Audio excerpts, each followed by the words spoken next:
So anyways, next match is a big one here, at least for the ladies. It's Hikaru Shida versus Tony Storm, Saraya, and Dr. Britt Baker, DMD. Four-way match for the AEW Women's World Championship. And it is a tough one. Currently, Hikaru Shida is a champ.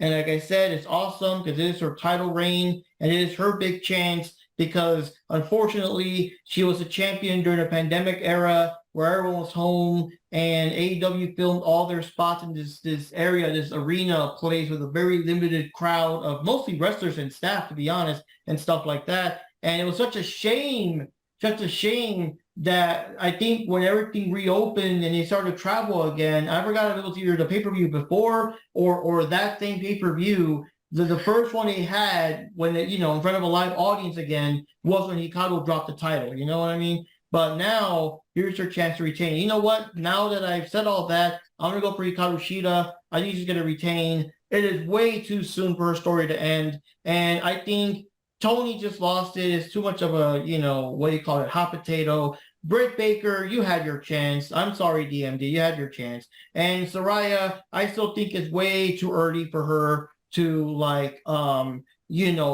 get the title and everything. Give her some more matches. She hasn't really had all that many. She's more of outside interference. Now, the only thing I don't like about this lead up though was that they made it so fucking painfully obvious. I forgot who Hikaru Shida went up against because it was kind of like these little matches they had to win that whoever won these matches would be in this event. I think Toni Storm, she was a previous champ. She had her automatic, thing in there. But Hikaru Shida went versus, I don't know who it was, but it was someone that was like painfully obvious that they're not going to beat Shida. Saraya went against Sky Blue, which that one could have kind of sort of gone either way, but it was more like, I think Saraya because she had more of the name and star power. And then Britt Baker versus the Bunny, and I believe it was even the main event of that particular night. I'm like, come on, guys. Like, they're not going to have the Bunny, beat Britt Baker. Like, the Bunny, can you imagine? And no offense to her and her skills, but I'm talking about in terms of the rankings, Like, you're not going to have Hikaru Shida, Toni Storm, Saraya, and the Bunny. It's almost like the other match where we had, so-and-so and best friends are there too. And they're not going to do that. I wish they had more competent opponents to at least give us more of a whatever. But it was so funny. I was in a chat room when they announced the matches. And right off the bat, when they're saying we're having this, big thing, and the winner of these 4 matches will be in the tournament, in the match in Wembley, and everybody was like, "Oh, that's nice." So Hikaru Shida versus Toni Storm versus Saraya versus Britt Baker, because everyone could see from a mile away, it was going to be them. But yeah, I'm going to give it to Hikaru Shida, and we'll see how that goes. Yeah, I'm definitely going to give it to Hikaru Shida. And I have to agree with you. It's on the same thing. People want a crowd champion. I mean, Hikaru Shida first won it. It was great. It was awesome. But it was during the pandemic and no one was around, There was no crowd pops. There were no, there was no cheers. There was no favoritism towards this champ. And Hikaru Shida is a highly likable character.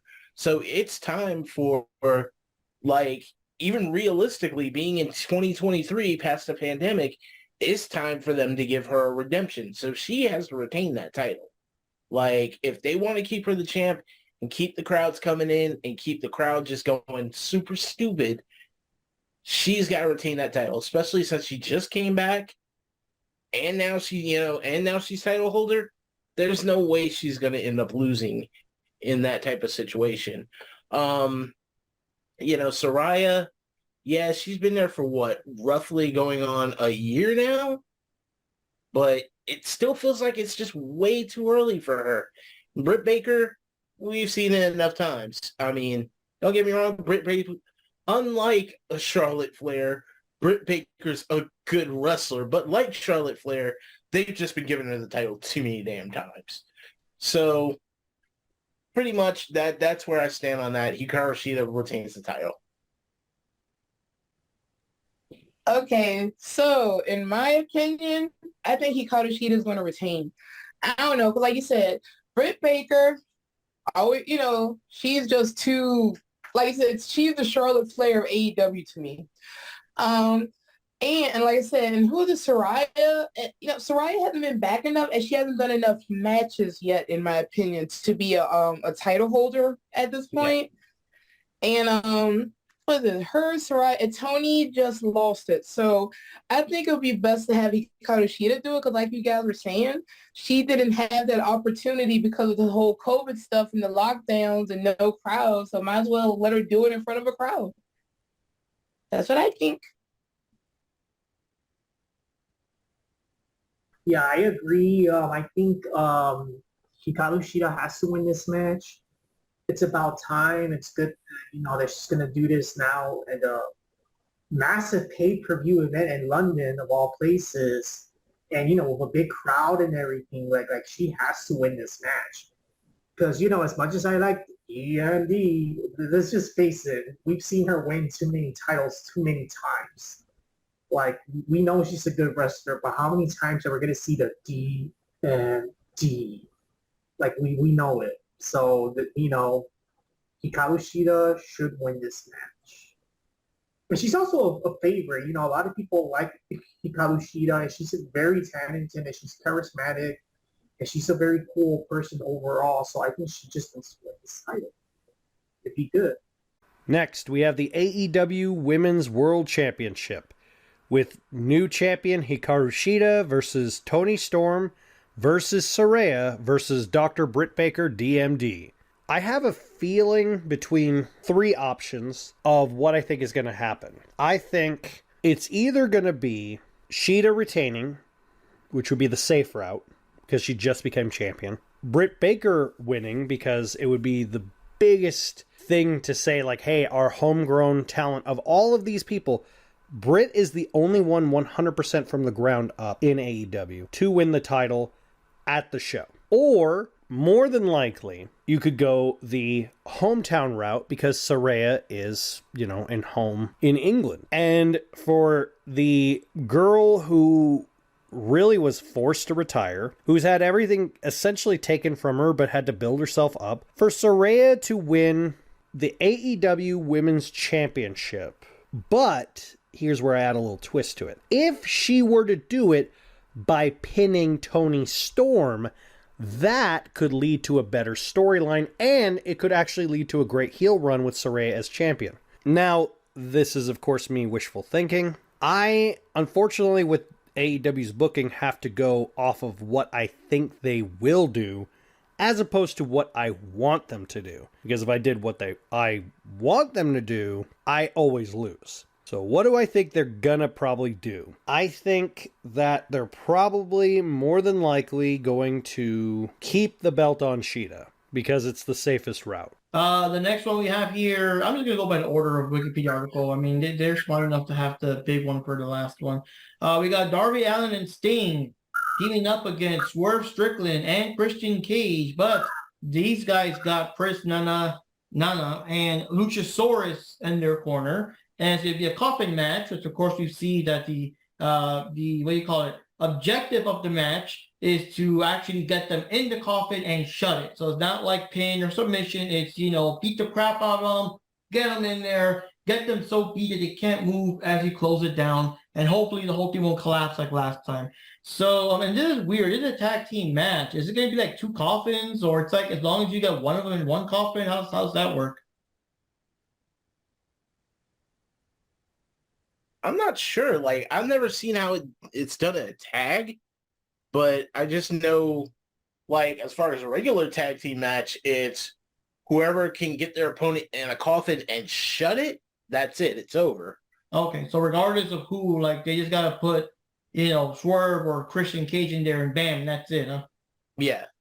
Now, it'd be interesting if they made it like a elimination style coffin to where, okay, they put one tag team member in and shut it, and that just leaves them with one tag team member left to continue on the fight. But I don't know if that's how they're going to do this one. I've never seen a tag team coffin match before, so that's rather new to me.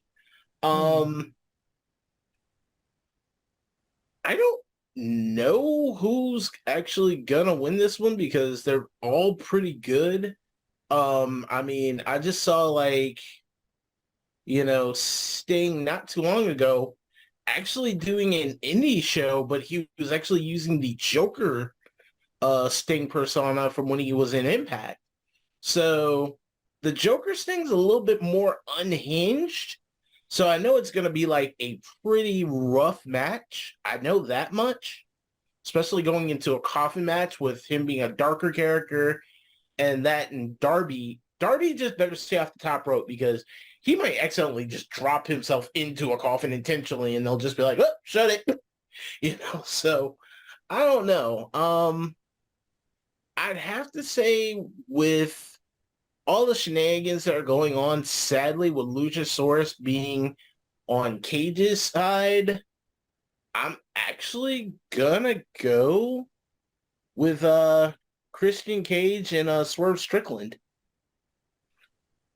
One thing also in either the last episode or episode before that, they did one of those little spots where the guys are on TV doing stuff, and yeah, Joker Sting was there. He was creeping out Prince Nana. So I mean, we might see Joker Sting in there. For me, it's kind of tough because I'm thinking if they do Joker Sting for this match, they might use that gimmick, and that'll be like the thing, and maybe that'll help them win with the unpredictability and all that. Which, by the way, I love how AEW can just do all that stuff because they don't have to worry about. I mean, I don't know how to get around that kind of thing, but like I know the WWE would never be able to do it because that was like an Impact thing, wasn't it? So I don't know how they got the right somehow to do it here, but I like how they're bringing gimmicks from other places, But kind of like Jericho, we gotta see Jericho do the Painmaker gimmick. That's something he would never be allowed to do in WWE and all that. So I like how they do that. But sometimes they're able to do that. Sometimes it's just as simple as just changing the face paint and not using like certain catchphrases. I mean, if that were the case, then Great Muta, when he wore red face paint in WCW, he wouldn't be able to wear red face paint anywhere else. He had to switch a color. So I mean, it's that same type of scenario, but yeah. The only thing that I could see causing a change in that, due to the fact that Swerve's there, is if by chance like Keith Lee came out and beat the snot out of Swerve, because we haven't heard anything from him in a while. Again, another AEW wrestler about to get put on the back of a milk carton. So, but otherwise, with them having, Luchasaurus and Nana in their back pocket, I'm going to have to go with Christian Cage and Swerve. I'm going with Darby and hopefully Joker Sting. I would love to see that in a bigger, arena and everything. So I'm gonna go with that. Oh man, I just don't know with this one. I really have no predictions. I have no theories or anything. And it's because of most of the Rampage thing. But you know what? Darby Allin already has that storyline going on with like AR Fox and all of them. So he has that thing going on, and he got that storyline going on with Christian Cage and Luchasaurus and all of them, and Swerve and stuff. So, I don't know. You know what? Since Darby keeps popping up on Dynamite, I'm gonna go with him and Sting winning this one. So, wait, that doesn't make sense either. I don't know. I just don't know. Because like I said, Darby's like in a couple of storylines right now. It's like, which one will take priority here? So I think it'll be interesting if they keep the feud going on with Christian Cage as opposed to what's going on Dynamite. So I think they're going to win. I think they are going to win and continue the rivalry with Christian Cage. So I'm going with Darby Allin and Sting. Yeah. And let's hope Darby Allin, like you said, doesn't try to jump off the top rope and land right in the coffin. Now, there's one thing that you mentioned that's a good point, because you mentioned AR Fox, but the thing is, AR Fox is working with Swerve. So there's a chance that AR Fox might rush in there somewhere and cheat somewhere during the match. Yeah, I mean, it's like Darby Allin does so many things, and with the connections, so it's like I'm having a hard time with this one. So I'll just go with Sting and Darby Allin. If it makes you feel better, Tony Khan probably doesn't know what the hell's going on either. Well, yeah, well, he never knows what's going on. He don't even know the schedule of his own talent. But we're not going there again. Nope.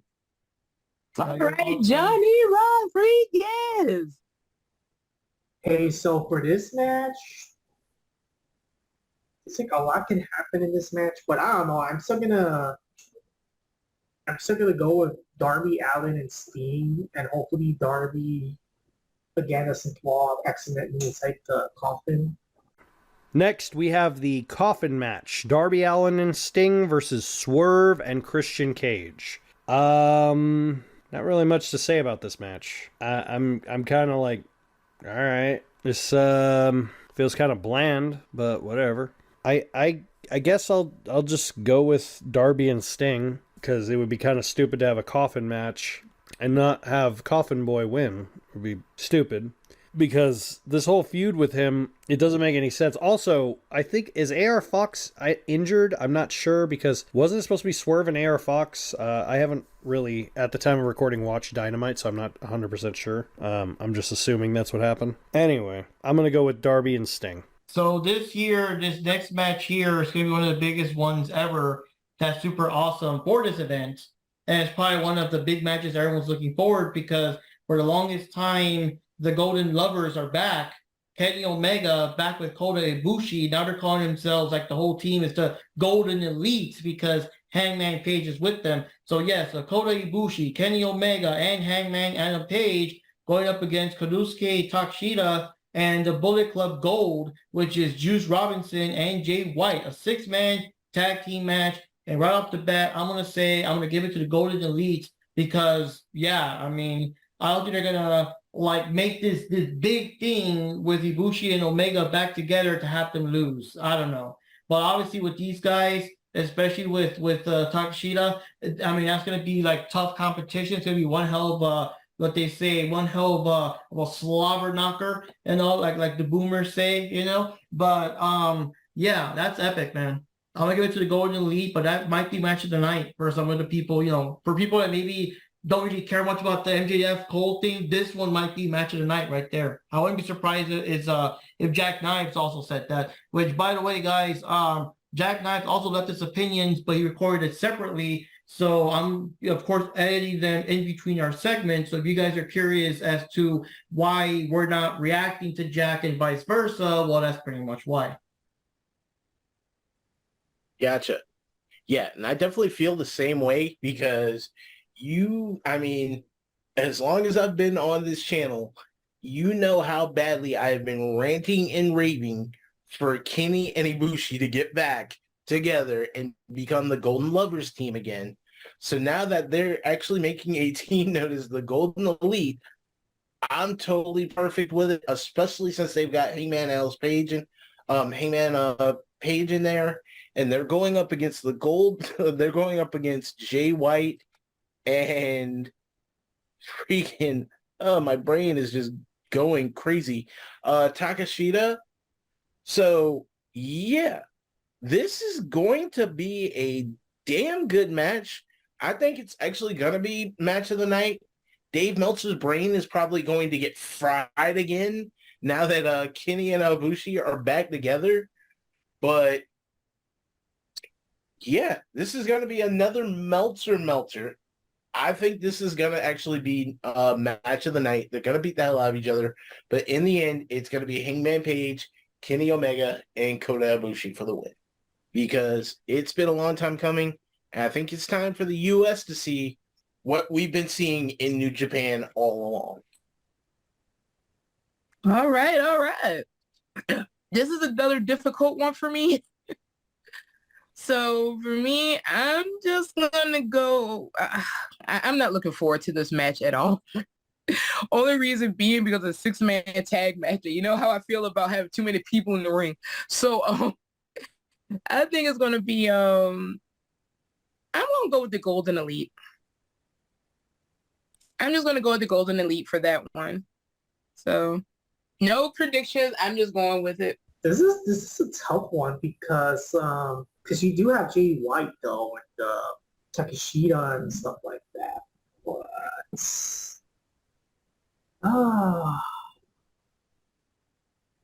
yeah, I don't know. I think the Golden Elites because they're just having this big build up and it's kind of like we get to see Kenny Omega back again, I guess, more like an action, more present. So just for that alone, I think they should win the match. But kind of also with the 6-man match, it's not what the hell's going on most of the time. Because the cameraman doesn't know how to record the damn match correctly. Unfortunately, Khan needs to stop spending money on his recreational activities and spend more on a decent cameraman. And also going back to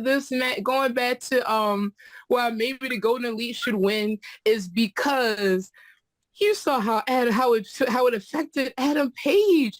When he was drinking, he was drinking in front of that hospital, if you can call it that, the medical facility. He was depressed drinking that beer because Kenny got jumped, man. So they have to win.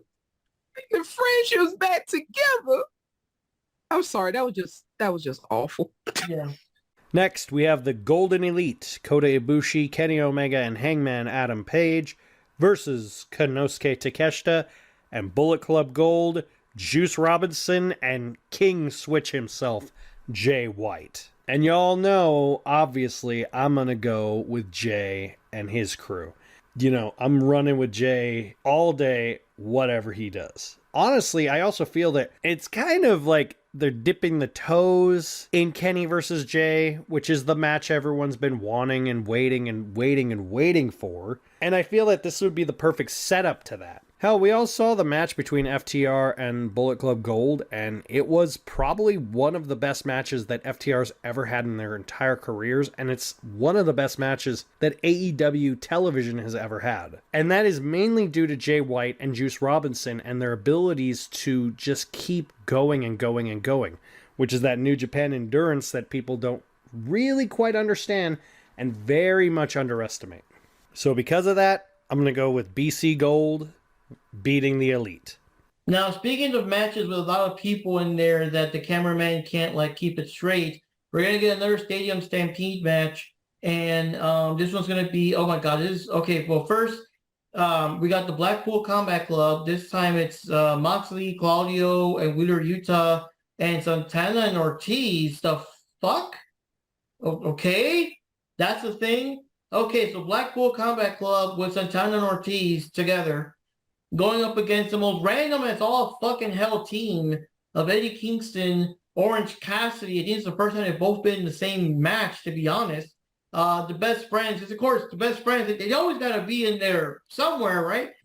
Chuck Taylor and Trent Beretta and Penta Cero Miedo. Now the weird thing is, originally it was supposed to be, of course, Phoenix, Ray Phoenix and Cero Miedo, but there was something with his visa or something, and he couldn't travel. He couldn't travel to Wembley Stadium. So I'm assuming, I kind of want to say that Orange Cassidy was the random, the replacement out of a hat that he just picked out to replace Ray Phoenix, because he's the only person that makes zero. Well, I mean, they got the best friends too, but I don't know.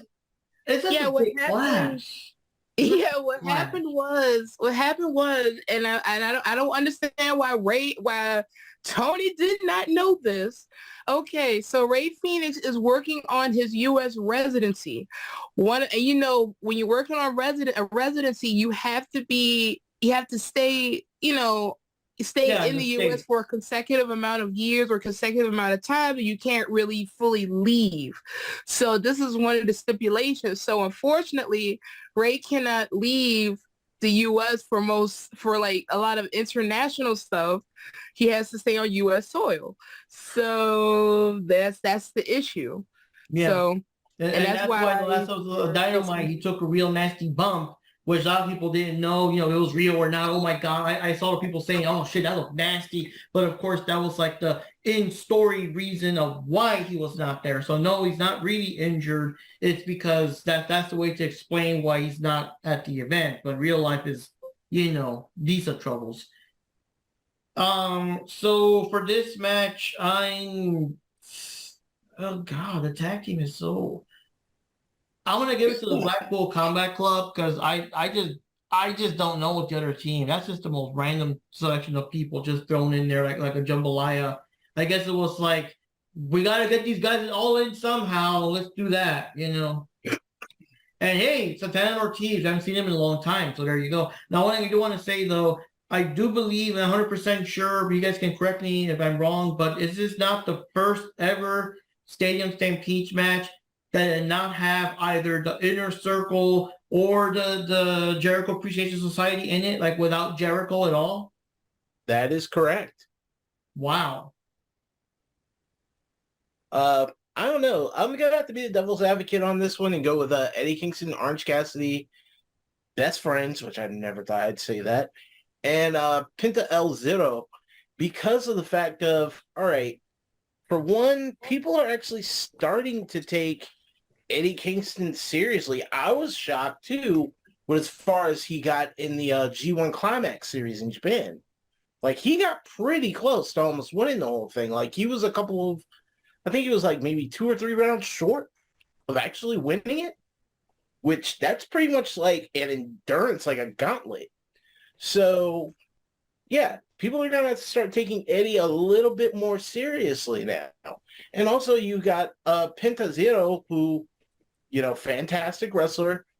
You could say what you want about the best friends, but they're actually pretty decent. And we know that Orange Cassidy, when he actually goes up to a speed other than the speed of smell, can actually do some damage. And to see him in a stadium match and him being a high flyer as he is, that might actually open up some new avenues for like some new techniques and stuff from him that we haven't gotten to see since he's been using the Orange Cassidy gimmick. So I'm going to leave it all open and up to chance.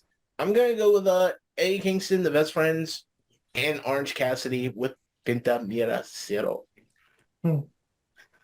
One thing I want to say, though, is that if those guys do win, this is going to be the first ever time, I believe, that the best friends, even though they're part of a major team, but first time the best friends will win in a big pay-per-view. All right. So, well, first of all, I've never seen a Stampede match, so I don't even know what to expect. I don't know what the stipulations are. I mean, they usually are. They just everywhere, falls count everywhere, I think. Yeah, falls count everywhere in the entire stadium. It could be in the concession stands, backstage, in the little mini bar. It doesn't matter. Like, wherever they can get their hand on somebody, they'll do it. The cameraman is also required to miss at least 10 major spots. Set up the match. Okay, all right. Okay. Thank you for clarifying that. So I'm not going to miss anything. Okay. No, I'm sorry. Let me rephrase that. I'll probably miss everything. Okay. All right. So I'm going to go with William on this one. I'm going with Panda on this one. I think Eddie Kingston's group is going to win. I think they're going to win because Eddie is back, and just see where it goes from there. That's what I think. No real reason outside of that. Even though still, no, the question is, it's just how are they going to win? That is the big question. Or how would it actually play out? And will we see it? Because remember last time, didn't they like choke out John Moxley or something and we missed it? Like the camera didn't even show it? Yeah. There's only one thing that is really just making me sad about this match, though. And it was something that you brought up earlier, Mark, about like the Inner Circle or, Chris Jericho's Appreciation Club not being in there. The only thing that's really making me sad about this being a Stadium Stampede and them not being there is the simple fact that they won't be able to run over Sammy Guevara with a golf cart. Like, that was their running gag, like, everyone except for the one where they had Hangman Page, where Hangman Page almost ran him over with a horse. So that was always their running gag. And this time, we don't get Sammy Guevara getting run over by anything. Unless he my gosh, I want to see that. Unless he just pops up as a bystander, he's not looking where he's going and gets sniped. Like, it's not going to happen. I would do that legit. If I was booking that, I would have him like randomly there, and he says, "What the fuck? I'm not even in this thing," and he gets run over. Yeah, he's just walking away from the concession stand with some popcorn. He's like, "What the fuck?" Pow! Something. But yeah, that's the only thing that we're really gonna miss out of that. And I hope they figure out a way, like something funny, to just like counter that, or just put him in there as a special guest to get ran over just for a second. But otherwise, that's the only thing I'm gonna miss on that, and I'm gonna be upset. Okay, so this match, in my opinion, is like, I think Tony Khan was really, into it, if you know what I mean, because this is like so, like, none of these people, maybe Orange Cassidy and Best Friends, like they have kind of like a gimmick in common, but like everybody else, it's like they're so like the opposite. Like, these are people that I don't think, they don't even click. They don't even like I don't even see them working like a tag team. Like I don't know, man. This is just freaking weird. Like, all the wrestlers are so out of place. But putting that feeling to the side, I think, you see, this is kind of hard too, because Claudio is quite a fighter, and I don't think he's not just gonna lose that quickly. Like, I don't know. It's like it's like this is the kind of match that can go either ways. But a part of me still think that maybe Eddie Kingston's gonna win this match anyways, just because he's being taken more seriously, and he actually is a very good wrestler, once he gets into it. So, and then, of course, it also helps you have Penta, Celo Miedo there, and you have, well, the Best Friends. I mean, they're still good wrestlers. I mean, their gimmick's kind of goofy, but they're good wrestlers, actually, Orange Cassidy, no comment. I get you, Johnny. On Orange Cassidy.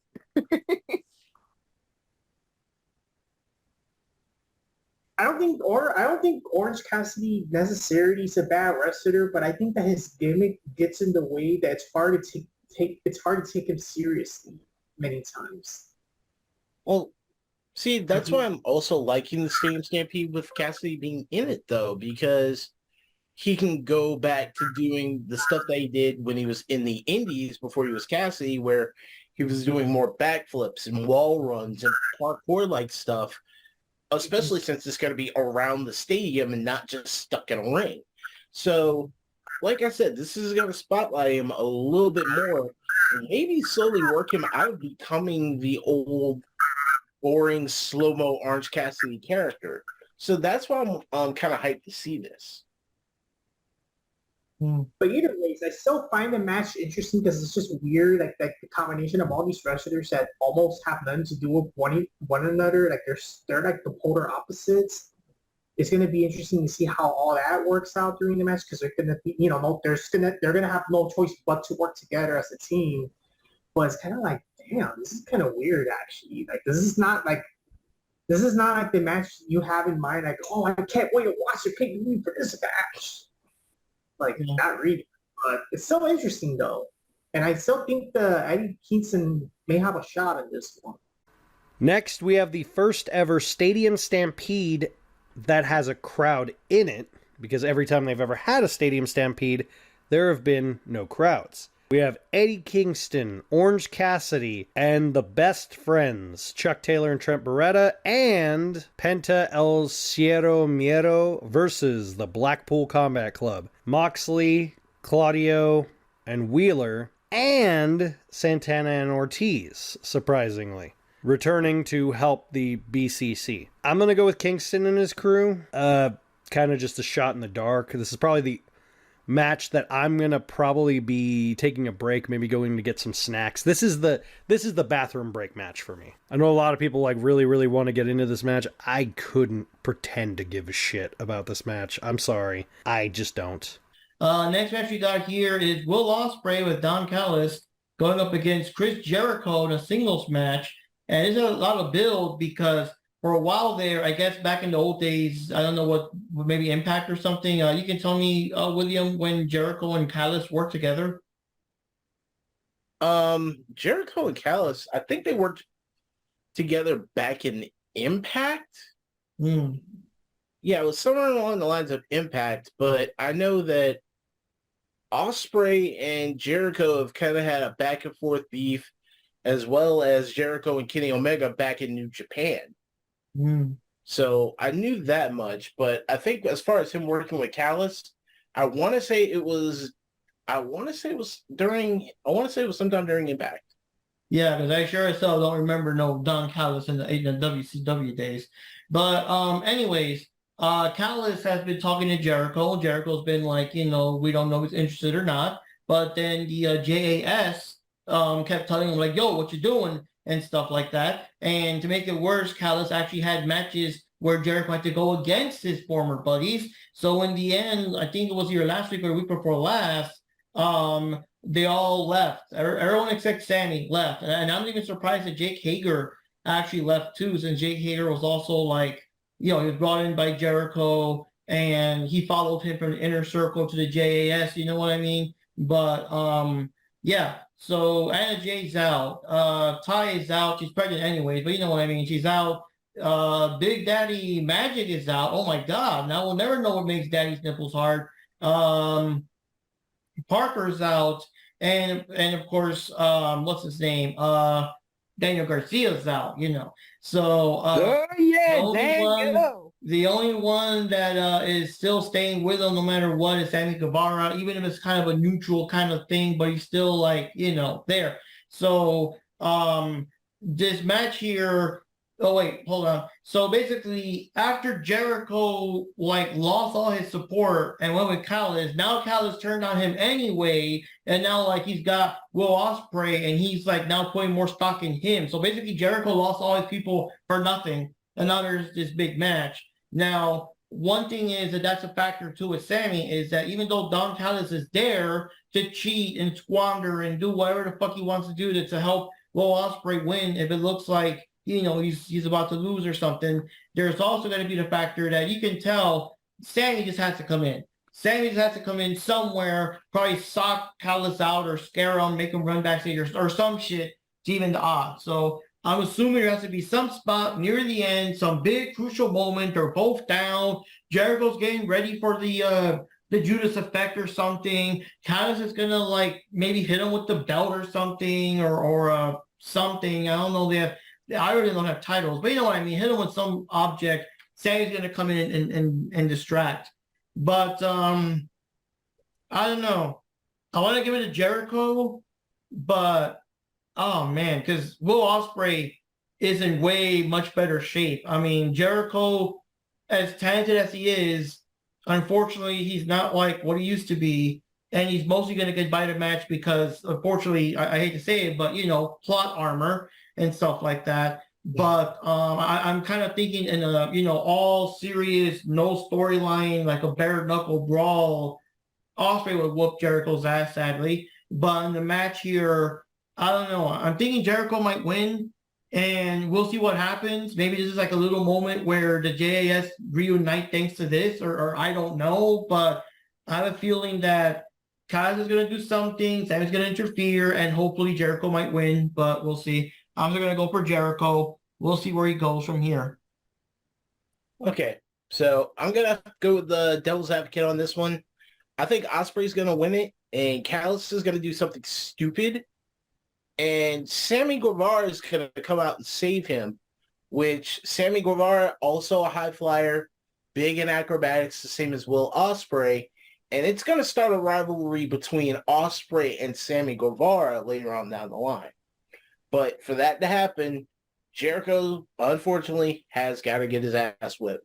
So the late champion is going to get late chumped. and I'm gonna give this one to Will Ospreay. Will Yes. Ospreay, he's gonna win. One, because Jericho isn't in the best of shape, as it's been pointed out, and I'm expecting him to lose because he's been booking himself to lose. So why not lose this too? Sammy's probably come out and help him because the rest of the JAS don't give a crap anymore. He helped us out, guys. And you left him too, but I'm still his friend.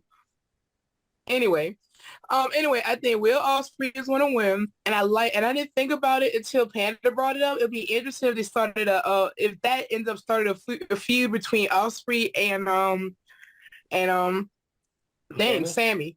So I think that'd be cool. But I still think Sammy is going to be involved in some way or form, and then Adam Page shows up and run over him with a horse. Okay, Johnny, go. Okay, I think Will Ospreay's gonna win this match. He looks like he's really serious for this match. Like when you see that, I forgot what show it was that they were doing the whole signing thing. Like Will Ospreay looks like he wants to beat the living shit out of Chris Jericho. He looks really pumped up. He looks very energetic. I think it's good if he actually wins this match because. Unfortunately, on a personal note, I feel like slowly but surely, Jericho just kind of want to play it cool in terms of wrestling. He doesn't want to fight as much as he used to, for obvious reasons, because, he's not getting any younger. So I think that, let's give this championship to a guy that's hungry for to actually get that championship. Like he's young, he's in shape, and he's very talented, and he's a very good wrestler. And I do think that just Sammy Guevara is still gonna get in the wrestling match. He had to, support his boy Chris Jericho. But it would be interesting to be more interested into that match, whatever if that ever happens between him and Sammy. That would be awesome. Oh, I just wanted to add something here. So, another reason I think Jericho is going to lose that has nothing to do with the match at all is, if this is true or not, is because, Jericho like to have his spotlight, right? We all know that, right? Okay. So I heard that Jericho and his band are going to perform Judas at All In. So he's going to get all his, hey, I'm Jericho. Pay attention to me. And then lose. So how was that for a theory? Remember, that's just a theory. A Jupi theory. Hey, I like my Jupi theories. Sometimes I'm right. Hey, I was right about that tag team collab for Ring of Honor. Hey, I was right about that. Well, at least Jericho would achieve his musical goal. He'd finally have a concert at Wembley Stadium. So there you go. Yup. See, there you go. So that's more important than him actually winning a match. Or maybe he'll tap out while after being swung around. I don't know. But, Now I'm sorry. I love his his leather remember, jacket. Back when Jericho was still Le Champion, he had the title, and of course he was doing the Jericho cruise and stuff like that. And there was like a meme or something of him walking down the ramp with the title, and it was kind of like, there's cool, and then there's walking down the ramp on the main event as the champion on a yacht that you own to theme music that you made. Kind of cool, Conceited much? Yep. Hey, it's Jericho, baby. Hey, it's the gift of Jericho. Drink it in, man. See, now, the only thing that would make it cooler is if Jericho came out with a spiked jacket that looked like the leather jacket from Freddie Mercury when he did his Queen concert in Wembley. Don't give him ideas. Next, we have Will Ospreay with Don Callis versus Chris Jericho. Even without Don Callis, I would have picked Ospreay because it's fucking Will Ospreay. He's one of the greatest wrestlers on the planet today. He's done so much in the ring. I mean, fuck, could Jericho even wrestle to his level anymore? I mean, Jericho's so out of the goddamn loop. I'm sorry to say it, he's too old. He can't keep up with the young talent anymore, and that should be the sign to fucking leave. And people don't understand that when it comes to this industry. Can you keep going? Yes. Should you keep going? Probably not. So obviously, I'm going to go with Ospreay beating him, even without Callis. And now that he has Callis, it's even more proof of what I'm saying. But I do have a feeling that Chris is probably going to have Sammy Guevara in the corner or some shit. Anyways, next match we got here is CM Punk, which the fuck. This is of course because I don't have access to watch Collision, but I guess now there's a title called the Real World Championship.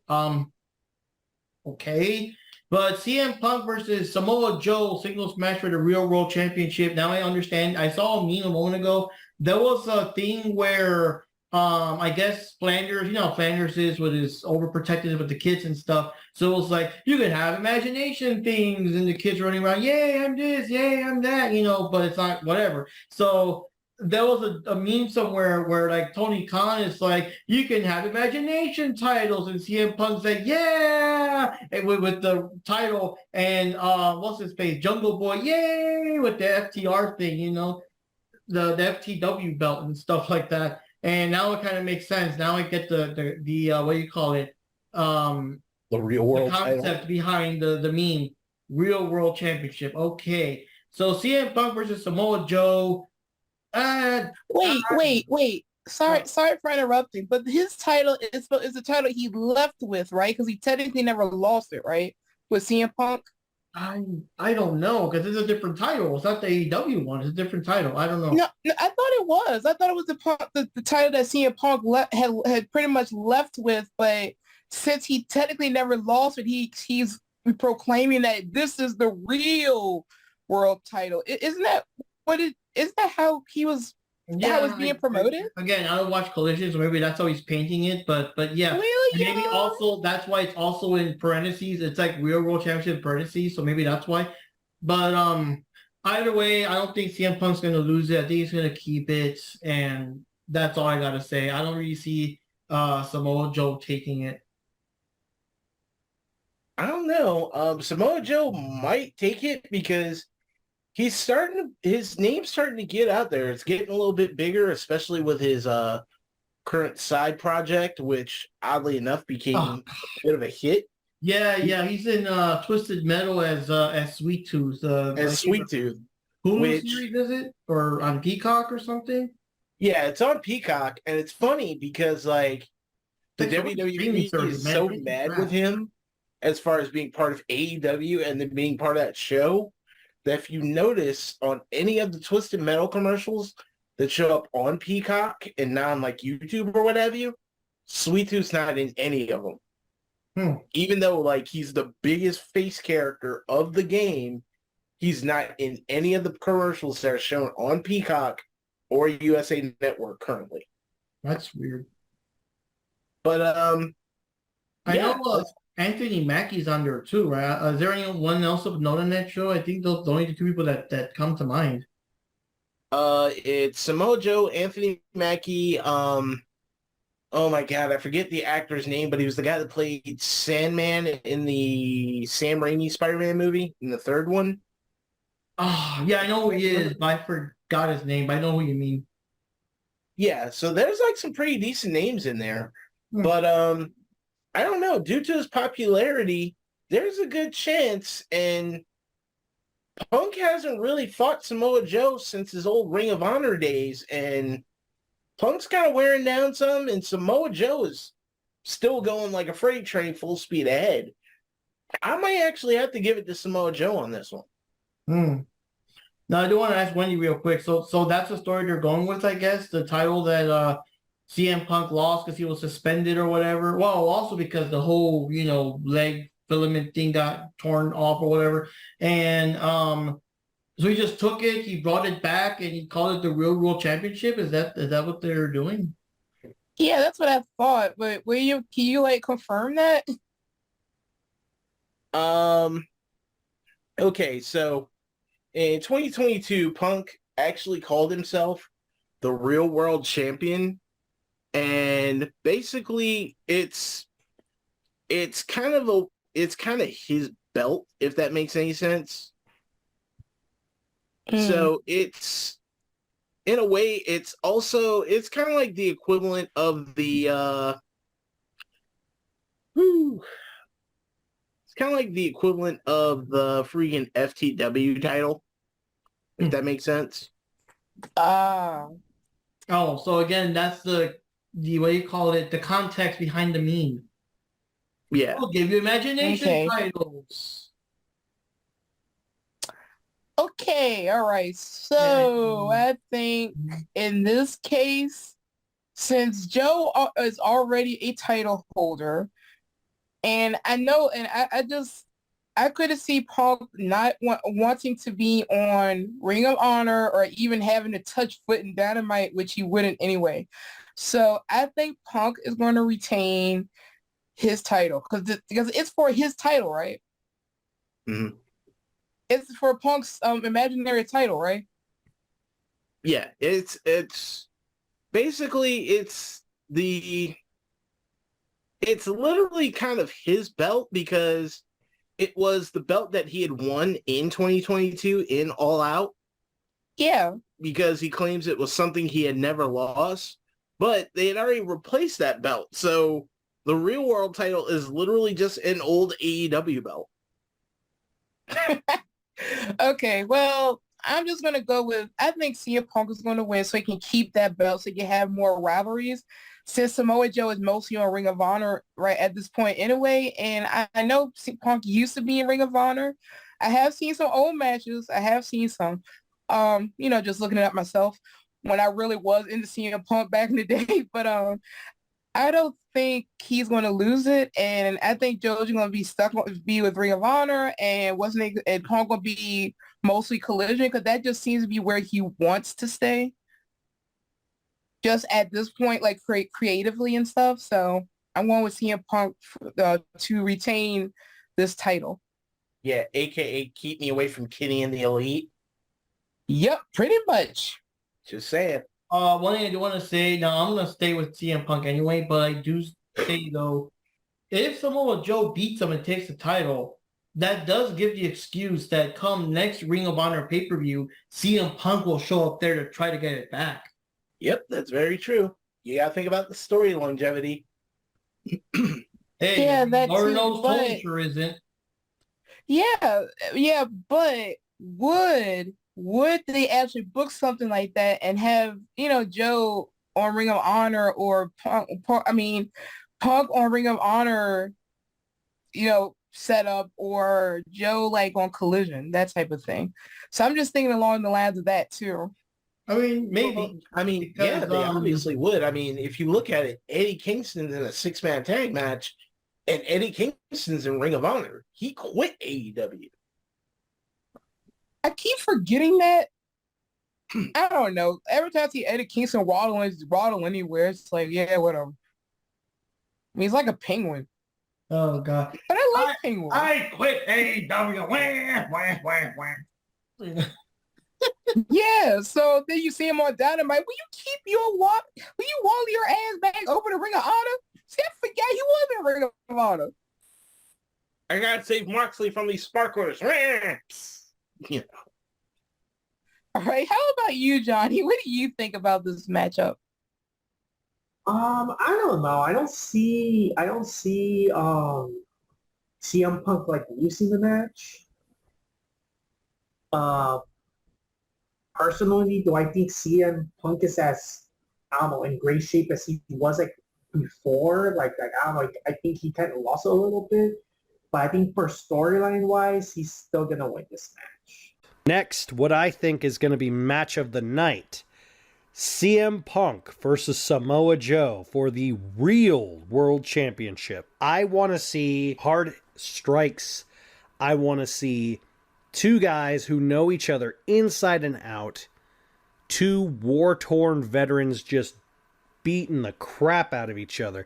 And I think that's going to be what this match is. This is going to be two guys who have established the indie circuit. Without these two, the indie circuit, AEW, Ring of Honor, all of these promotions wouldn't still be around without these two guys. I mean, they're both Ring of Honor Hall of Famers for a reason. Their rivalry is literally legendary in the wrestling circuit. I'm curious to see how this is going to play out because I want Punk to retain because I want him or someone to challenge Max and say, hey, I'm the real world champion. Combine that title with the stupid scarf title, which is what I'm calling MJF's belt. And I want to see them actually, do something where it gets MJF's belt off of him. And I would love Punk to be that guy. I'd also love to see Joe be that guy and tap out or pass out MJF. That would also make me happy. But I think the problem is Joe is on a lot more of a limited schedule. So I don't think Joe's going to win. And so because of that, I'm going to go with CM Punk. All right. So next match we got here is another one of those, a lot of clusterfucks. But I guess that's the excuse. You want to get as many as your stars and the big view now you're at Wembley Stadium. So you got to have a lot of these matches. But another match where the cameraman loses. So we got House of Black, Malachi Black, Buddy Matthews, and Brody King with Julia Hart looking hot in the background versus Billy Gunn and the Acclaimed, Anthony Bowens, and Matt Caster, six-man tag team match for the AEW World Trios Championship. And first of all, I thought Billy Gunn retired. I missed if he came back. I know the last time House of Black was really like fucking with them and stuff, and he actually grabbed, because you know how Daddy Ass left his boots behind. They grabbed his boots and put it in some kind of like contract or whatever to fuck him up and stuff. And it was the only time that the Acclaimed were fucking pissed, and they just went down the ring, no rap, no right to the ring, no joking around, and they're like, House of Black, get your asses out here, and we were like, damn, dude's too pissed, you know what I mean, and all that. So that shows, the fun and games are over. So we gotta see what's going on, and it's also noticeable that it says Billy Gunn. It doesn't say Daddy Ass on there. It specifically says Billy Gunn. So the fun and games are over. I don't know. House of Black have had the titles for a while, but they haven't really had any like super major feuds or anything. I don't know. The Acclaimed are over as all hell. They might re-win the titles. If they can have the tag team matches, they could at least have the trio titles, because now Daddy Ass will have a title too. I mean, they might win it. I don't know. Because I just don't really see the House of Black haven't really had any like lasting feuds or anything. They haven't really done anything with the titles. You know what I mean? They haven't really come out as a dominant force or something. They got to start messing with Jericho and the Elite and all that. They got to bring more attention to themselves. Yeah, I get what you're saying. I think the House of Black is going to win, but it's for another reason. Like, yeah, Billy Gunn was supposed to retire. They crapped on his retirement, and now he's backing out for revenge. I think what's going to happen is, in this one, the House of Black are going to beat them so they can retain the titles. But you also got to think, this is Wembley Stadium, and it's probably the biggest arena that Billy Gunn's ever been in his career, even since DX. So what better place for him to retire than in the middle of Wembley Stadium during a pay-per-view? So I think that's why they brought him back one last time, so he can have a decent retire match. Even though he loses, I think that's what's going to happen. So yeah, I'm going to have to give it to House of Black. That's interesting, because I was going to say something like that. I think that because he brought Billy Gunn back, because he want his revenge, I think that the Acclaimed are going to lose, but lose clean lose, But I think Billy Gunn is going to have like a couple of have some close calls during the match, but I still think House of Black may end up winning the match, because it would, and maybe the House of Black will show some respect to Billy Gunn at the end of the match. That's what I think may happen, because then maybe he can like officially retire, because it wouldn't make sense to put a belt or any type of a this is Wait, what kind of match was this again? Because I Yeah, for the forgot. AEW Trios title. It's so, for yeah. the Yeah, title, yeah. Because like I said, if Billy Gunn is legitimately retiring, it wouldn't make sense to put the title on him. So I think this is going to be a retirement. Like I said, I think he is going to retire after this. I think that House of Black is going to win. And I think at the end, they're going to actually show some respect towards Billy Gunn. But the Acclaim are still going to be a little sour over it. And they are going to want to take out the House of Black or something, maybe. Maybe later on down the line or something. So who knows? But I don't know what's in Khan's mind. So we'll see. cocaine.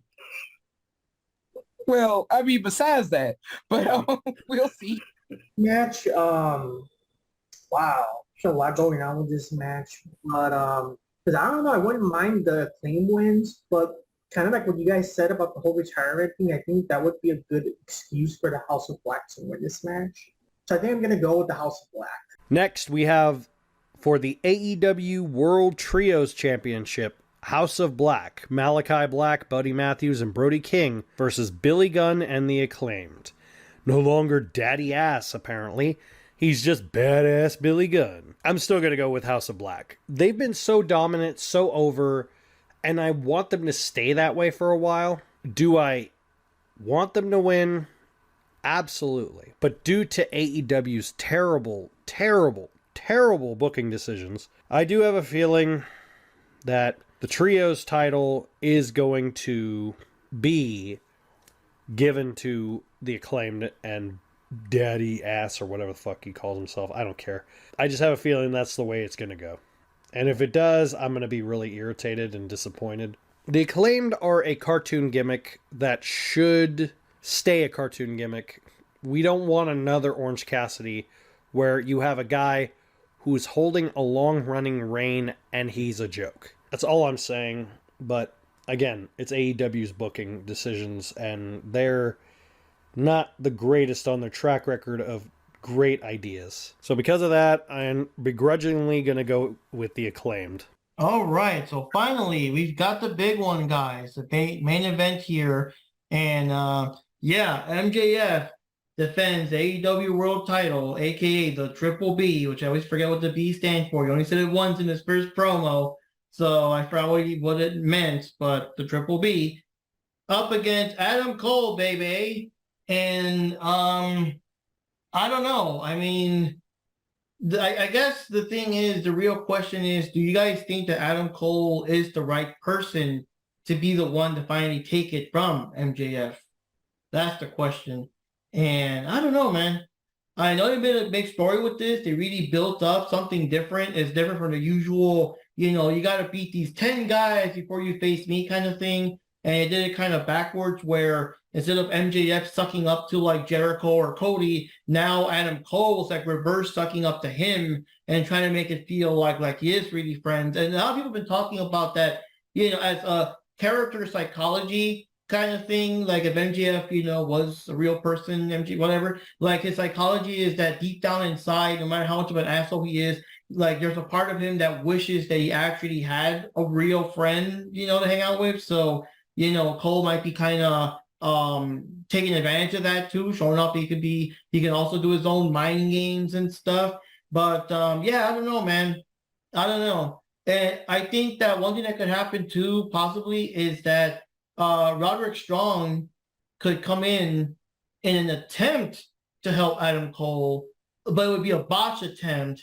And then, of course, MJF clocks him with the ring or whatever, and that costs him the title. And that might start like a feud now, Cole versus Strong going forward. And, of course, MJF will feud with whoever is next to come after his title. But, I'm going to give it to MJF because, I don't think that Cole is on the level of the devil. You know what I mean? Again, I'm going to have to be the devil's advocate on this one. I'm going to actually go with Adam Cole beating, and I'll tell you why. All right, so let's go to 2 years ago. You remember how much of a hated, dickish, complete overall heel MJF was? Like, he was always complaining about being a mid-carder. He was always complaining about, not having chances to be the headline a pay-per-view or even having a title. Now, here it is, 2023. He's got a title. He's headlining in probably one of the biggest AEW shows of all time, like as far as how many people are there and everything. And he's going up against a former, veteran WWE Bullet Club member, member of New Japan, and he's doing it in Wembley Stadium. Yeah, I got a feeling they're going to make him lose. And the only reason why they're going to do that is simply due to the fact of they want to turn him face. Just like what you said, Mark. First off, it's going to make him a loner. So now he truly has no friends he can trust. So he can't trust Cole anymore. He had Wardlow. He screwed himself out of having Wardlow.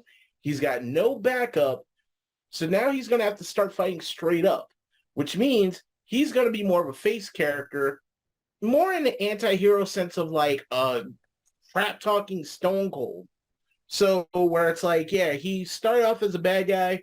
He still has bad guy tendencies, but he's more likable than he was back then. So unfortunately, MJF is going to have to lose the title for them to turn around and make him a bigger name. So I got to give it to Adam Cole. Wow, man, that is like cool. Now that just makes me think of the tag team, the tag team thing. So based around that, I think, okay, if MJF and I said Aussie will probably win, but if MJF and Adam Cole win the tag titles, then I think MJF is going to lose his title. Yeah. But I still think something's going to happen. I just think MJF is going to kind of lose. But because like you said, it seemed like they're really building him up to be a babyface. They seem they really are trying to build that up. Even with the interviews with Renee, you had Adam Cole getting all extra defensive. Wait, what do you mean I'm not, what? He is my friend. Don't question me. Adam's like that, and the MJF is like, gee, I just never realized, what it's not like to have a good friend. He was like that. And Adam Cole just got defensive, so maybe he is planning on turning on MJF, that he is playing into his into like the trust that he has gotten for him. And I don't know. Now part of me want to think Adam was going to win, but either way, the only thing I'm certain for, I think West Indies going to turn face. I think Adam's going to turn heel. That's the main thing I'm seeing here. But geez. I think MJF is going to lose. I do think so, but only if they win the tag titles. Because if Adam and MJF win those no, but then that means they'd have to be in Ring of Honor. Huh? Dang it! I don't know. I really don't know. I just can't decide with this one. This is a hard one. To me, regardless if there's the win or the loss, I still think the outcome is still going to be the same. That's the thing. I don't know. You know what? I'll go with Adam Cole. Because I think he's going to turn heel and MJF is going to have resentment, and I think Robbie's going to interfere in some way. I'm sorry if it's blabbing on. Johnny, what do you think? This is a tough one.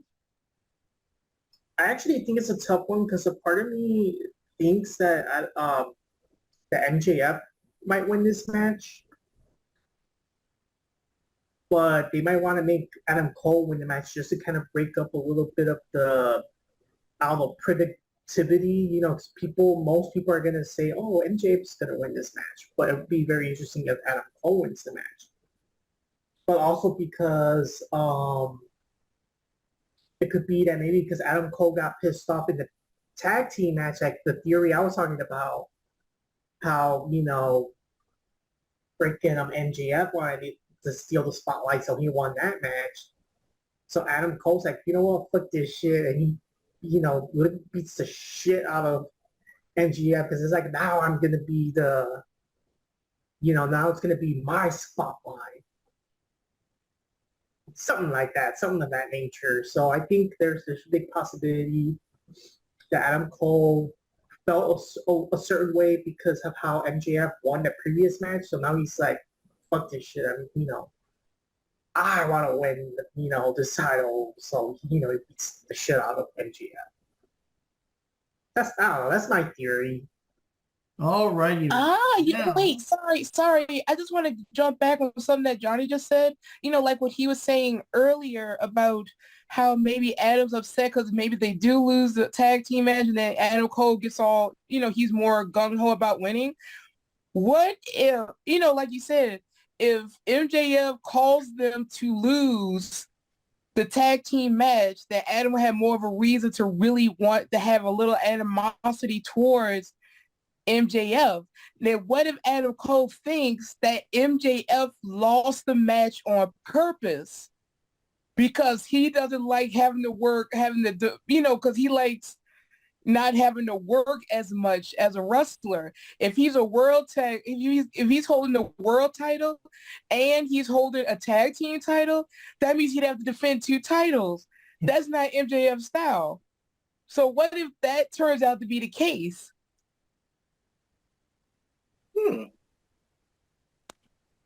And Adam Cole has that resentment and animosity towards him when he goes up against him for that final, for the world title match, because he feels that maybe, like you said, like Mark was saying earlier, hey, I want to do the kangaroo kick. Oh my God, don't do it. I'm doing the kangaroo kick at some point, And he does it, and it screws him over, and they lose, and Adam gets pissed off and think he did it on purpose. So that way he won't have to work extra. Finally, we have the main event. MJF versus Adam Cole for the AEW World Championship. It all depends on what happens on the pre-show. Because if there's a betrayal on the pre-show, I'm going to say the person who got betrayed is going to possibly walk out as the champion. So if MJF betrays Adam Cole will win the title. But if Adam Cole betrays MJF's going to win the title. But going back to my previous thing, because of AEW's terrible booking decisions, I just realized something. Think about this. This is the first time MJF, as champion, has main evented a major pay-per-view. That speaks so much volumes to him as the champion and this company as the direction in which it's going. More so in the negative than the positive, and it's sad.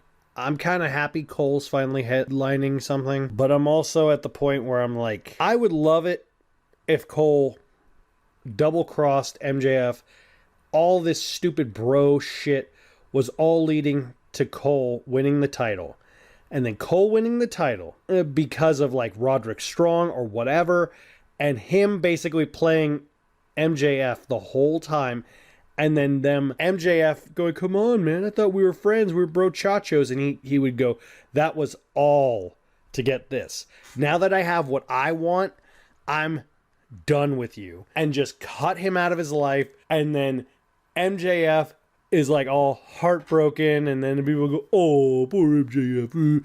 Give Cole a heel run. I don't give a shit. Just get the fucking belt off of him. He is so boring as champion. His gimmick is so lame, and these dumb fucking marks are so eating it up. I don't understand how these idiot marks can shit on WWE for their shitty booking decisions, and yet think this is genius.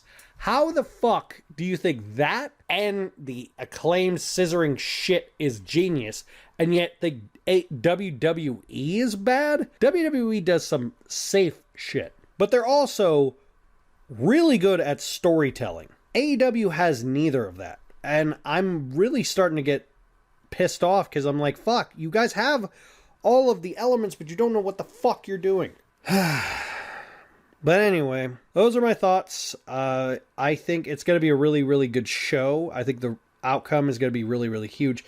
But I think that has more to do with the fact that it's one, at Wembley, and two, it's the fact that that wrestling shows don't really do much shit in the UK. And I mean, any wrestling show will do well in the UK because the UK are so thirsty for wrestling content in general. They'll watch pretty much anything. But not to discredit their accomplishment, because to be able to go and do a huge show at Wembley is a gigantic thing. Kudos on Khan for getting this pulled off. Although I do think it is kind of horse shit that they're going to be doing All Out literally a week later. Especially because as of the time of recording this, there's only 2 matches that are confirmed for All Out. The first is the AEW TNT title, and the other is Miro versus Powerhouse Hobbs. So I think I'll just give my quick thoughts on that, because, I mean, what else am I going to do? So the first match for All Out that's on here is the AEW TNT Championship, Luchasaurus versus Darby Allin. I think Darby Allin's going to win, more than likely. Maybe give him another shot with the TNT title as a champion. I don't know. No real reason behind it. As much as I love Christian's heel run, it's kind of irritating when he's not the champion, but he's talking for the championship. It's kind of boring. And Miro versus Powerhouse Hobbs, I think Miro is going to win, because they finally need to give a damn trigger on Miro and do something with him. And Powerhouse Hobbs has had multiple opportunities to pull the trigger, but they never seem to fully go into it. So I think his opportunities have kind of been tarnished. So it's like, who cares? So with that, I'm going to go with Miro. So those are my thoughts for both All In and All Out. Hope the show is good, and I'll catch you guys next time. What I want to say is, if you look at Johnny right now with the shadows, the way he looks right now in that position, it looks like, pay the ransom in 5 hours, Batman, or Gotham will burn, like a super villain, with the shadows and stuff. Like, you may not know who I am, but I know who all you are, that kind of thing. But right now, let me do the quick refresh to see if anything's changed, either new matches added with Rampage, or if Tony Khan rearrange a couple of things or whatever, or any last minute 0 hour matches. So let's take a looky.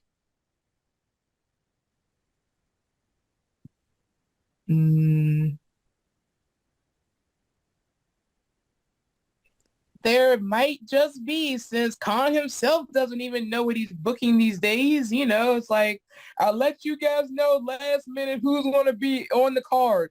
And I heard that a while back too, that some of the wrestlers were annoyed because they didn't know who was all in or not, because Khan hadn't made up his mind yet. It was like earlier this week.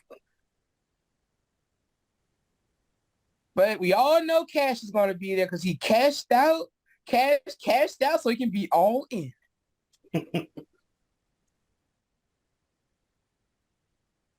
Yeah, I don't see any changes, and it's been a good while. As of right now, it's been a good hour and a half, or no, a good hour after Rampage has aired, even though I know it's not live or whatever, but you know how it goes. They're not going to announce the matches before you announce them on the air. But yeah, it's 11 matches. Nothing's changed. I haven't seen any names changed here and there, nothing like that. I'm kind of thinking that maybe if I checked earlier in the day, maybe this Orange Cassidy, Best Friend, all this shit, maybe it would have been different people, because those names are just so fucking out of a hat, random. You know what I mean? But another thing to keep in mind is that we still got Collision tomorrow, so they might have last minute things or whatever. But yeah, that's how it goes, guys. Any final closing thoughts? I think we kind of got everything here. As usual, as you guys know, we're going to review this in the next episode, for the newcomers out there that haven't seen our podcast. We do our predictions. Later on, we do the review, and then we compare to see who was right and who was wrong. And I guess the loser this week is going to spend all weekend binge watching Bray Wyatt matches with Johnny, so that Johnny remembers who he is, And yeah. But yeah, any closing thoughts? I think we kind of got everything covered. Wait. Does that involve Husky Harris? Oh my God. Maybe. We'll do a bit of everything. But Yeah. Any closing comments there, guys? I got nothing. I just I hope that the Cole and MJF match is going to be a really good one. I still want to see the Golden Elite versus the Golden Bullet Club. I still think that's going to be a match of the night. But overall, it looks like a pretty good card, with the exception of like that the Stadium Stampede match. You know how like every anime has like a filler episode? If it wasn't for the fact that it's a stadium match, this would be the filler episode. So, but I want to see what the hell's going to happen there. So overall, just hoping for a good show and that nobody gets hurt and nobody gets arrested within the next 24 to 48 hours. So since it is like an anime type thing, and the Stadium Stampede is filler, does that mean that MJF wants Zawarudo? He wants the world, though. Zawarudo. Oh gosh. Okay, here are my final thoughts on All In. This is my first All In. So, I'm sorry. The only thing that I'm mostly interested in is everything dealing with Adam Cole and MJF. I'm just going to be honest, straight up honest. I mean, there's no Dalton Castle and the boys to laugh at. Not that they should be there for obvious I'm reasons. sure that Tony Khan's going to go all in. You know, they're in the backstage somewhere. Yeah, so MJF, Adam Cole stuff, I'm really curious where they're going with that, because it's like they threw us, it's like the story, it's like it can go in either direction. And it's so far since I've been watching AEW and stuff, I don't think I've ever focused on a storyline so much in AEW like ever since I've really started kind of paying attention. So I'm like really, really curious where they want to go with this and how this is going to turn out, so I can have predictions as to what may happen next, regardless of which one of them wins or loses. I hope the Young Bucks lose. I mean, really, really, really lose. I mean, embarrassingly lose. But I'm still going for FTR. I mean, I like FTR. They're good. I want to see more FTR. I want the Young Bucks to freaking lose. I'm sick of them. And Blackpool Comic Club, I want them to just go away too. Give it up, please. Or either ditch Moxley and disband or something. Either way, hopefully the show will be much better than those clowns in Cincinnati, you know? Any thoughts? Oh, yeah. I mean, Jericho said that. He said that on Dynamite. And then that other thing you said, and All In is better than any WrestleMania ever. Am I allowed to say that? Okay, back off to John. The brass balls Jericho got, man. Okay, so yeah, this is gonna be a very, very good pay-per-view. I think most of the matches are good except for that weird Orange Cassidy one there. But I think most of the matches are pretty decent. You know, it's gonna be awesome. It's gonna be in a very huge arena that used to have like didn't they used to have like you know, what's it called? The WrestleMania, you know, the WWE pay-per-view events. I'm kind of out of it right now, but you know yeah, one of those. It's good that, yeah, because we were kind of like, who cares about WWE, but either ways, it's so good that in the present time they're having this very first pay-per-view in London at the Stampede Stadium. It's a huge stadium. It's going to be a big deal, and kind of like what you guys say, I'm really looking forward into this tag team match, the Aussie Open versus the MJF versus, and Adam Cole. It's going to be interesting to see how that goes and what outcomes, like what happens if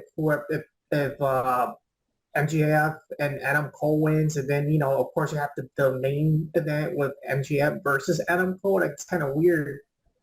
They're first a tag team and now they're opponents in the other match. So it's going to be very, very interesting. And I'm actually kind of interested to see the CM Punk ones. I haven't seen them in a while, but I'm actually looking forward to the Will Ospreay match actually, because I think he's a promising young star, and let's see what he's made of. Let's see what he's capable of. Because Chris Jericho, he's a good wrestler and all, but he's just getting to that point that I think he really wants to retire wrestling. That's the vibe I'm getting from Chris Jericho. So, and yeah, like Eddie Kingston one's pretty interesting too. So yeah, there's a couple of interesting matches here and there.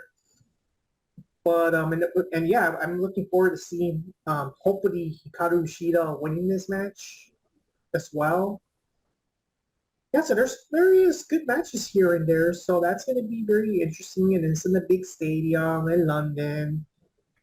I mean, yeah, it's going to be awesome. Can't wait to see it. All right, guys. So I think it kind of wraps up for this episode here. Once again, stay tuned for later on, this upcoming week or whatever. I want to remind you guys that, of course, that this pay-per-view is going to be in London. So, of course, different times, especially for you, Johnny. Johnny, you might miss it if you're working Sunday. I don't know if you're off Sunday or not, because it's going to be super early. It's going to be way earlier than usual. So, I mean, for us, it'll be Sunday afternoon, but I don't know how early it is for you. I just know that it's kind of cool in a way because we can watch the pay-per-view and I'll still have a couple hours left to just kind of chill and relax if we're going to work, instead of the pay-per-view usually ending like fucking past midnight and shit. And now I got to go to bed because work's the next day. So at least here it'll, be early. And, I'll let you guys know. I think William's in Eastern time like us, but I'll let Johnny know what time it is and everything. Oh, I have a question for you guys before we go. So with the whole the pre-show or the 0 hour, do you think that do you guys know how the previous AEW pay-per-views went as far as sales went, like for actual buys for the pay-per-view? Like, were they decent, good, or anything like that? Or like average? You mean like pay-per-view sales or like ticket sales? Just the pay-per-view sales, like how many people actually ordered the pay-per-view? Don't know. Like as far as that show, we wouldn't be able to actually get those numbers until after the show's over. No, that's what I said for previous pay-per-view, because I just think it's interesting that they're doing that. They know that MJF, Adam Cole, like two of the most over people right now. So I'm wondering if that's why they're putting them on, having them do something on the pre-show to try to get people interested in getting the actual full pay-per-view. And maybe they realize we need to add more to the 0 hour so we can get more interest in the actual show. So I'm just wondering if that's a little marketing strategy there. Yeah, I think it might be more. I think it might be more of a backup policy to go. Yeah, look, we gotta make enough money to pay for the fact that we run out Wembley Stadium. So, okay, that too. Well, where did all the money go, Tony? I don't know. Yeah, I was looking up some of the articles, but the articles don't really mention like how much money. It just mentions like the overall. Because I was looking at, for example, Forbidden Door. They just kind of go into like like the reception and everything and the matches and whatever Meltzer said and junk like that, but they don't actually go into sales. I was hoping to see some sales numbers, but yeah, I don't know. I don't really keep track too much of that. I know some people do in other like message boards and stuff, but I don't really too much. But yeah. So anyways, guys, that wraps it up for this episode. We'll see what happens with AEW All In, the return of All In, but also a big one. And who knows, it might be a tradition. Maybe next year they'll also do it again in London or something. So we'll see how that goes. And I'm surprised they're still doing All Out, right? They didn't replace that with All In, right? It's just more, they're going to still do All Out. Yeah. Yeah. Yeah, because, I mean, that's where we are now, guys. We're at one pay-per-view a month. And it's like, have mercy on my wallet, guys. Please, oh, my God, And we'll see what happens. But anyways, that's all there we got time for today. This is Mark Rodriguez here. You're watching America's #1 cure for insomnia, the Diving Cutter Wrestling Podcast. If you're having trouble sleeping, if you're feeling like, having the shakes or, serious sleep deprivation or whatever, just turn on the podcast. It'll be right out. Mostly during my segment of rambling, just right out, just knocked out. I don't know what the hell this crazy dude with a beer's talking about, but you know. But yeah, signing off, guys. All right. Wayne White, aka Ninja Panda in the 1980s, signing off. I'm out of here. All right, this is Jupi Chan, also known as Ninja Jupi, or you can call me Wendy. And I will see you guys later. Dewa Mata. And now I turn this over to the one, the only, the heartbreaker, apparently, according to the other Rodriguez brother, Johnny Rodriguez. Yeah. See you next time, guys. Watch the pay-per-view.